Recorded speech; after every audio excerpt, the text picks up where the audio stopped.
Ito yung dating tinanim namin na palay. So, siguro 2 months na lang anihin na to. Wala pa siyang bunga. Pero pag nagbunga naman siya, mga 1 week, 2 weeks, umano na siya, okay na siya. Tapos pahinog na.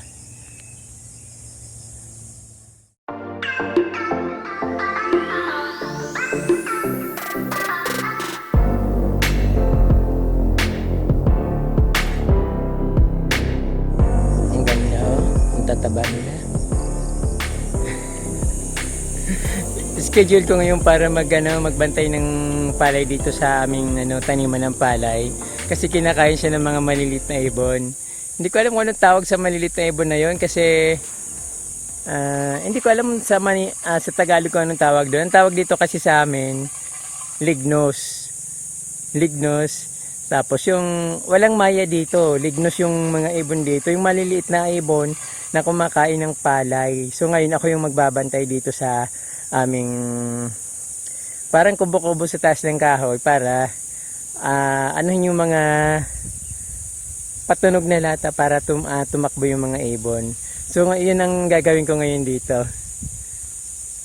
Malapit na kasi anihin yung palay katapos hindi naman ganun kalawak yung palayan kaya dapat bantayan kasi walang matitira sa amin. So, ito yung munting palayan namin dito sa bukirin ng gubat. Tapos doon ako akit sa sa taas ng puno. So actually takot ako sa mataas kaya kadalasan dito lang ako sa baba. Pero mas try kong pumunta sa taas baka mas maganda at saka ma-presko ngayon kasi yung hangin malakas.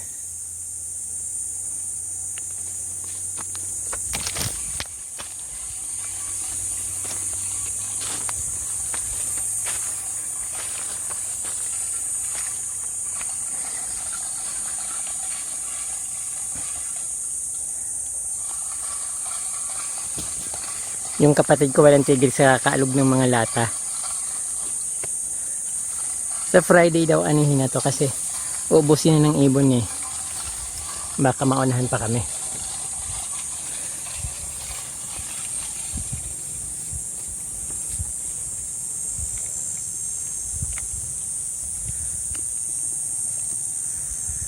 So dito ako magbabantay.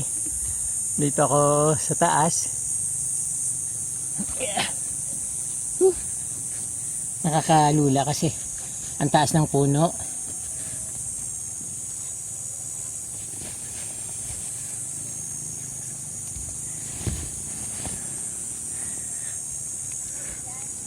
Ha?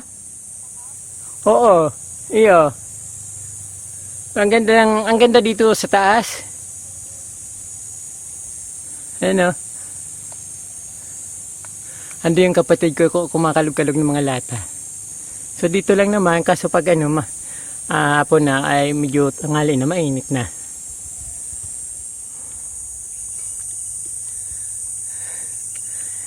Ito ang bahay ni Certified From D, napakahirap dito. Itong kukunting taniman namin tapos may kaagaw pa kami ng mga ibon. Tapos matitira sa amin konting-kunti na lang. Pero hindi ako masyadong masaya dito pero maganda, nagagandahan lang ako dito sa view kasi maganda talaga. Kung doon lang ako sa bahay, napakainit. Ganon din dito na sobrang init, hindi ko mawari yung init kasi sa yung may bubong ng konti tapos yero, siyempre yung reflect ng init na napupunta sa ilalim. So sa akin napupunta kaya ang init sobra. Nakalimutan ko magdala ng pamaypay. After 5 months na pag-aantay at after 5 months na nakikipagbuno sa mga ibon para hindi maubos yung mga palay, ito ngayon aanin na kami ng masaganang palay dito at aani rin ng masaganang ani kahit na medyo makakaunti lang at hindi ganong karamihan at kalawakan yung tanim namin na palay. Ito ngayon at aanihin namin yung biyaya na dumating sa amin. So ito medyo hinog yung palay pero kailangan talagang anihin dahil yung ano mga ibon hindi namin kayang pigilan. At isa pa, hindi naman ito ganun kalawak para paghatian pa namin yung ibon. So ito, tatsagaan namin pipiliin yung mga hinog. Yung mayroon kasing hinog, mayroon pang hilaw. Kaya pili lang yung ano. So hindi namin pwedeng gamitan ng matalim na bagay na yung pangkalahatan. Kumbaga yung tinatawag na asyab kasi maraming makukuha na hilaw na palay. So ako nga ngayon kukurot-kurutin ko lang para pili lang talaga yung mga palay na makukuha ko. Anin na kami dito. At saglit lang naman itong anihin kasi konting-konti lang talaga. So yung rolls na anihan, ganun pa rin. So pag naka-anim na salop ako sa aking inani, yung isang salop doon ay sa akin. Yung 5 doon sa may-ari. Pero guys, parang tutulong nila ako sa pag-ani. Kasi hindi naman kalawakan yung aanihin dito at konti lang talaga.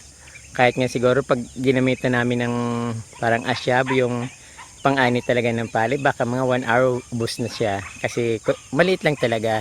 Pero dahil kapatid ko naman yung may-ari, so tutulong na lang ako. Hindi na ako hingi ng porsyento kasi nakakaawa. Para bang inaagawan ko pa sila ng pagkain. Konting-konti naman. Tapos ako single naman ako. Pwede akong makikain sa kanila. Tapos pwedeng makikain ako doon sa nanay ko pag wala akong bigas, pag wala akong kanin. So dahil mahirap yung buhay namin dito, hindi na ako hingi na kung anong porsyento. Tutulong na lang ako para makatulong sa paggapas ng ani, anang palay. Umpisahan ko na mag-ani kasi pataas ng pataas yung araw. So pag pinatagalan pa to, abutan kami napakainit na ano ngayon. Kaya ito, tapos siyempre habang nag-aani, tumitingin ako sa mga magagandang views dito. Napakaganda ng view dito. At yung kitang-kita yung nature, nasa ibabaw ako ng nature, napakaganda. At yung kitang-kita ko yung mga views sa baba. Tapos mayroon pang konting fog na parang ano tawag doon, yung sea of cloud, yun na tinatawag dito sa bandang baba. Konting sulyap sa napakagandang nature dito sa amin. Mount Isarog sa likod, yung blue. Ayan. Ano ba yun? Para naman na nuclear yung nagkokopra doon. Napaka ano ng usok, napakataas. Yan si Pyro din namin dito. Kapitbahay namin. At siya palaging siyempre kami magkakapitbahay. Siya palaging kasama namin sa hirap at ginawa.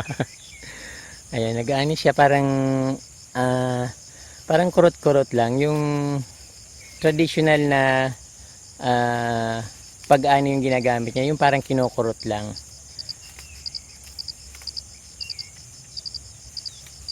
Yan, hindi ka naman ng ate ko. Talagang tudong-tudo na yung pag-aanin niya. Hinahalukay niya kasi nagkatumba-tumba na yung palay. Dahil masyadong mataba kasi guys yung palay dito, napakatataas nila. Tapos yung bunga niya mabigat kumpara sa yung sa rice field dyan sa Kapatagan. Kasi dito mas marami yung laman ng palay. Saka guys, mahangin dito sa taas kaya yun nagkakatumba-tumba yung mga palay dito.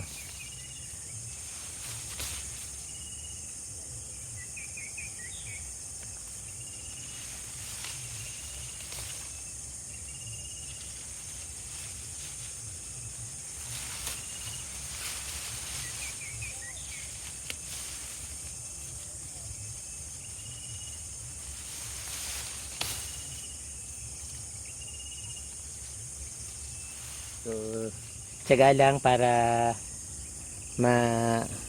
may anihin. Ganun talaga. Mahirap ang buhay dito. Talagang magpapakahirap talaga para makakain. Kasi araw-araw na lang kung kamuti nilang palagi yung pagkain. So, mahirap naman. Parang masakit sa tiyan kasi puro hangin yung pumapasok sa tiyan namin pag kamote kinakain namin.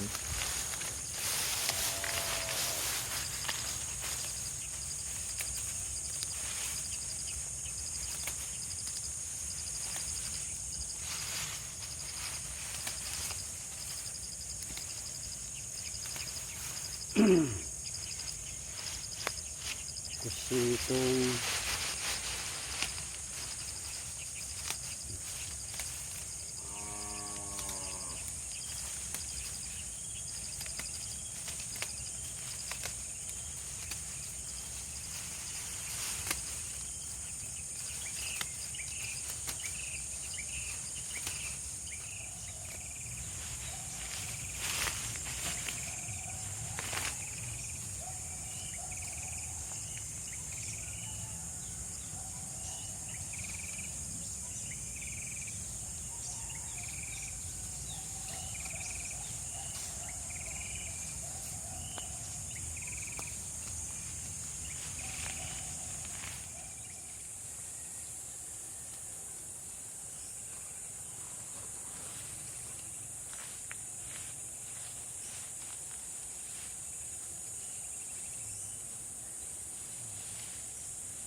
Mainit na. Kunti pa lang na ani ko kasi yung ginagamit ko yung daliri ko lang naman, parang inaano ko lang, pinipitas ko lang. So ganun talaga. Mahirap eh.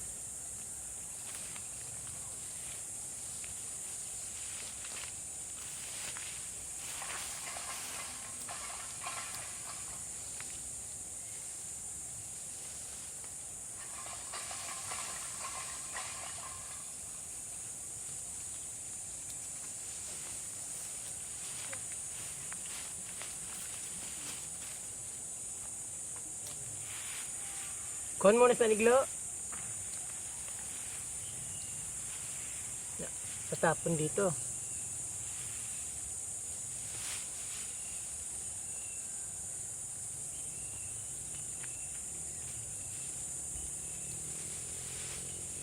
Oh, ano ba yan?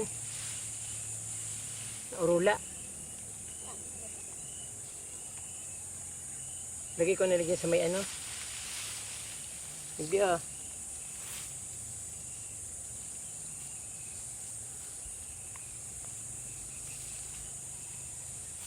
Ito pa lang yung naani ko sa loob ng isang oras. Napakahirap kasi pinipitas ko lang, saka masakit sa kamay, sa daliri.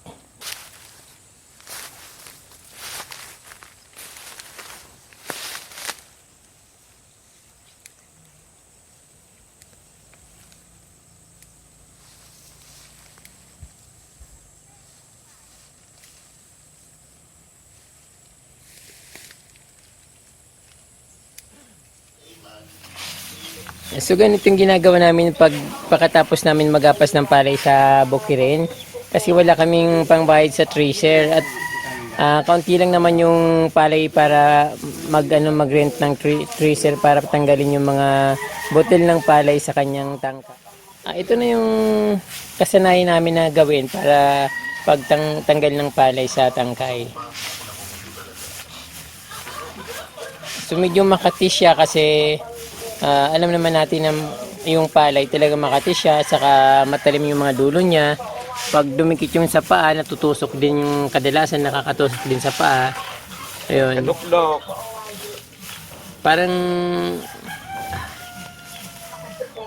Parang sumasayaw lang, ganun lang yung pag-ano namin.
bago maging bigas, talagang paghihirapan muna ng todong-todo at yung pawis mo talaga tumatagaktak dahil sa sobrang kapaguran para lang makakain. So yung ganito yung buhay namin dito, simple lang pero sobrang hirap ng buhay namin dito. Kaya yun lang ginagawa namin dito, parang palagi nagtsatsaga, lahat na parang para makakain ginagawa namin. So kahit na mainit, talagang susulong kami para lang magkaroon ng pagkain sa aming kusina, sa lamisa. Ayun.